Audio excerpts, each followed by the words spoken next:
হ্যাঁ, হ্যাঁ, জানি অনেকদিন পরে ভিডিও পোস্ট করছি। হয়তো তোমাদের আমাকে মনে নেই। তাই তোমাদের মনে করিয়ে দেওয়ার জন্য আরেকবার বলে দিই, আমি আরাধ্যা চলে এসেছি একটা নতুন ব্লগ নিয়ে। তো অনেকদিন ধরেই ভিডিও পোস্ট করা হচ্ছিল না। তার কারণটা অ্যাকচুয়ালি গরম। আমার গরমকালটা একেবারেই পছন্দ নয়। তাই জন্য আমি গরমকালে একটু বেশি কুঁড়ে হয়ে যাই। তাই ভিডিও পোস্ট করতে ইচ্ছা করে না। আমি জানি না আদৌ সামার লাভাররা এই গরমকালের সময় আদৌ এই পৃথিবীতে থাকে নাকি। যাই হোক, অনেক এক্সট্রা কথা বলে ফেললাম। তো এই ভিডিওটা অনেকদিন আগের। এটা ছিল শীতকালের ভিডিও। তো আমার একটা দাদার বিয়ে ছিল। তো সেখানেই গেছিলাম। তোমরা অলরেডি দেখে ফেলেছো আমি কেমন রেডি হয়েছি এবং রেডি হয়ে বেরিয়ে গেছি। তো আমরা সবাই এখানে তত্ত্ব নিয়ে দাঁড়িয়েছিলাম। আর আমাদের বাঙালিদের বিয়ের একটা রিচুয়াল আছে, জানো তো, সেটা হলো গেট ধরা। তো বরের সামনে যদি তুমি থাকো তাহলে তো তোমার লাভ, আর যদি বরের পেছনে থাকো তাহলে তো ভাই লস, মাথা গরম তো হবেই। তো আমার এরকম মাথা গরম হয়ে যাচ্ছিল পিছনে দাঁড়িয়ে থাকতে থাকতে।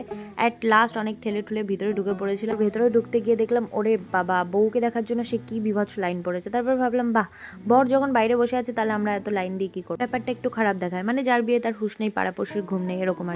তারপর গিয়ে দেখলাম বরের যে ভাই, সে নির্লজ্জের মতো আগেই বিয়ে বাড়িতে ঢুকে পকোড়ার বাটি নিয়ে নিয়েছে। তারও বউ দেখার কোনো রকম বালাই নেই। তাই বেশি কিছু না ভেবে আমিও এক প্লেট পকোড়া নিয়ে নিলাম। আমার খাওয়া দাওয়া একবার স্টার্ট হলে তারপরে আর খতম হতে চায় না। এই কনকনে ঠান্ডার মধ্যেও বিশ্বাস করতে পারবে না, আমি আইসক্রিমও নিয়ে নিয়েছিলাম, যদিও অর্ধেক খেয়ে তারপরে বাকিটা দিদিকেই দিয়ে দিয়েছিলাম। দেখো, বিয়ে বাড়িতে আমি দুটো কারণে চাই। প্রথমটা হলো দুটো মানুষ লিগালি বরবাদির দিকে পা বাড়ানোর পর তাদের কেমন দেখতে হয়, আর সেকেন্ডটা হলো সেই বরবাদিতে খাওয়ার জন্য। যাই হোক, অনেক খাওয়া দাওয়ার পরে তারপরে একটা ছোট্ট ক্লিপ নিতে চেয়েছিলাম, কিন্তু তাও আমার দিদি ক্যামেরাটা ব্যাকা করে ধরে নিয়েছিল। তারপর খাওয়া দাওয়া সারলাম, আর খাওয়া দাওয়ার পরে দেখলাম ওরা বসে পড়েছে বিয়ের জন্য। বিয়েতে বসতে বসতে অনেক রাত্রি হয়ে গেছিল, আর আমাদের বাড়ি ফিরতে লেট হচ্ছিল। তো বেশি কিছু না ভেবে আমরা বাড়ি চলে এসেছিলাম। তোমরা দেখতেই পাচ্ছ আমার মুখের অবস্থা। তো টাটা, এই ব্লগটা এই পর্যন্ত, দেখা হচ্ছে নেক্সট কোনো ব্লগে। বাই।